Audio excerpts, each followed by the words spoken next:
gente! Então hoje eu vou falar um pouco mais sobre as gimnospermas, mas antes eu preparei aqui um quadro esquemático sobre briófitas e pteridófitas para a gente ver, relembrar um pouco das principais diferenças entre elas.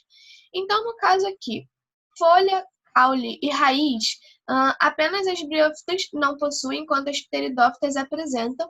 Semente, você tem a ausência em todas elas, em todas as duas, assim como flores e frutos, que não estão presentes nem em briófitas nem em pteridófitas. Da dependência na reprodução, a dependência de água na reprodução, os dois tipos de planta precisam, enquanto que a fase duradoura do ciclo de vida nas briófitas é a gametofítica e nas pteridófitas é a esporofítica. Então, aqui, falando mais propriamente sobre as gimnospermas, que é o terceiro grupo que a gente vai tratar aqui, falar um pouco sobre as características gerais. Elas vivem majoritariamente em locais com climas frios e temperados. Aqui no Brasil seria meio que como se fosse ou uma região de serra do sudeste mesmo, ou então já regiões do sul no geral. Elas apresentam caule, folha, raiz e semente, mas embora elas apresentem semente, essa semente ela não é envolvida pelo fruto, então você não tem a formação do fruto apenas na semente. Nessa imagem aqui dá pra gente ver mais ou menos como seria a semente dessas plantas que são mais ou menos os pinheiros, as araucárias, que são essas aqui. Então, essa semente ela é formada por um embrião aqui no meio. Em volta, você tem uma reserva nutritiva, que é uma reserva energética, já que ela vai ficar um tempo antes de fecundar não. Entre a fecundação e a germinação, ela fica um tempo ali até ela ser liberada, até ser liberada num lugar propício para que ela seja fecundada. Então, ela precisa continuar mantendo seu metabolismo. Nesse momento, ela utiliza essa reserva energética. E em volta dessa reserva, ela tem como se fosse essa casca, esse revestimento mais espesso, que isso é o revestimento da semente, que ele está mais relacionado principalmente à proteção, a manter a estrutura da semente também. E, fora isso, já nas gimnospermas, a gente não apresenta a dependência de água para a fecundação, porque aqui a gente já tem a formação de tubos polínicos. É uma estrutura que está no gameta masculino, que faz com que esse gameta consiga chegar até o gameta feminino, que no caso é a oosfera. Eu vou explicar isso um pouco melhor quando a gente estiver falando do ciclo em si. Aqui, começando já a falar dele, a gente novamente tem um ciclo que é voltado para a alternância de gerações. Então, em alguns momentos, a gente tem a fase esporofítica, que é a fase duradoura. Em outros momentos, a gente tem a fase gametofítica, que é uma fase mais efêmera, uma fase mais breve. É uma coisa interessante de se relacionar com as outras plantas, com as briófitas, as pteridófitas e as angiospermas também, é que assim, nas briófitas, a gente tem a fase gametofítica, a gente tem o gametófito como a fase duradoura. Já nas pteridófitas, a gente tem o esporófito como a fase duradoura.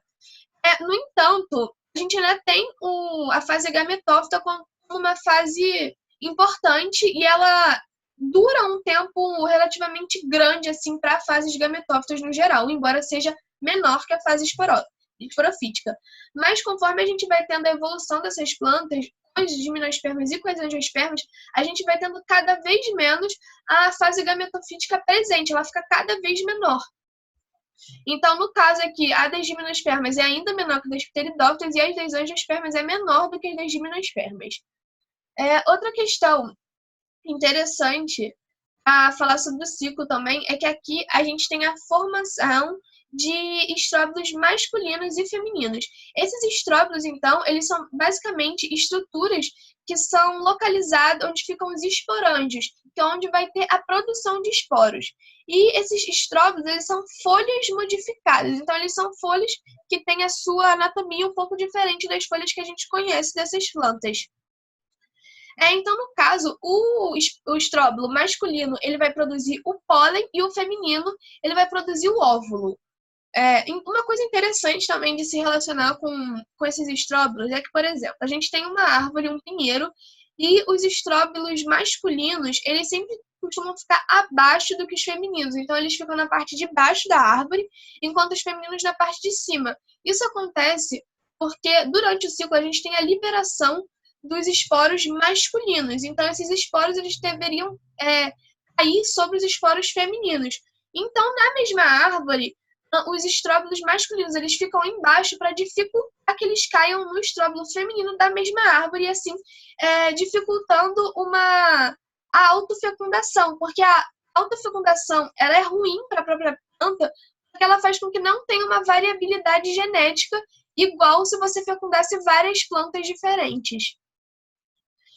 Outra coisa que também é legal, é importante saber sobre os estróbilos, é que no caso do estróbilo masculino, ele possui uma célula que é o microesporócito. Essa célula ela vai sofrer meiose e ela vai produzir 4 microesporos haploides. Então, o estróbilo todo em si, ele é diploide, porque ele vem da fase esporofítica, e a fase esporofítica ela é sempre diploide, e só os microesporos que eles são haploides. Esses microesporos, no caso dos masculinos, são o grão de pólen. E esse grão de pólen, ele tem sempre uma célula que vai ser a célula formadora do tubo polínico.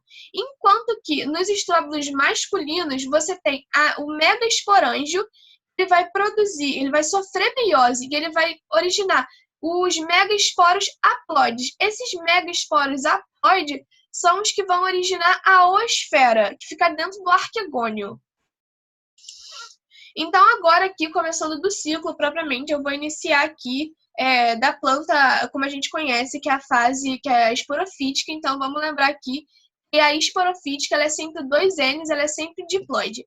Aqui você vai ter a formação do estróbilo masculino por meiose, que você vai ter o poro, e no feminino você vai ter a oosfera, como eu já disse, e vão sofrer meiose. Aqui você tem 4 microesporos, como eu falei, e você tem um megaesporante que vai originar uma oosfera.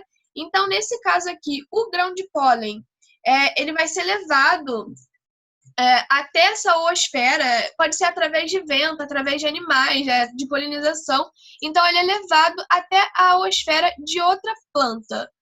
Só que antes dele chegar na oosfera, ele vai cair no gametófito feminino. Quando ele chega nesse gametófito feminino, ele vai germinar.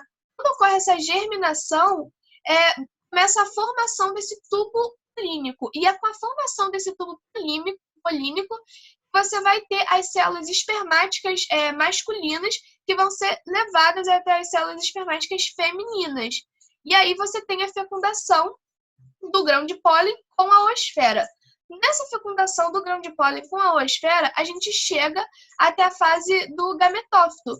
A fase já 2 N's, que lembra? Quando você tem a fecundação, você juntou a célula masculina, que é um N só, uma célula feminina, que é um N só, e aí você vai ter uma célula 2N, que aí, no caso, vai ser o embrião. Então, essa fecundação, ela vai originar esse embrião, e quando ele vai se desenvolver, ele vira essa semente, que no caso aqui dessas plantas, das gimnospermas, normalmente é o pinhão. E essa planta, essa semente, ela fica ali com aquele embrião, com a reserva nutritiva dela, com a reserva energética se mantendo até que ela caia da árvore num lugar propício para fecundar.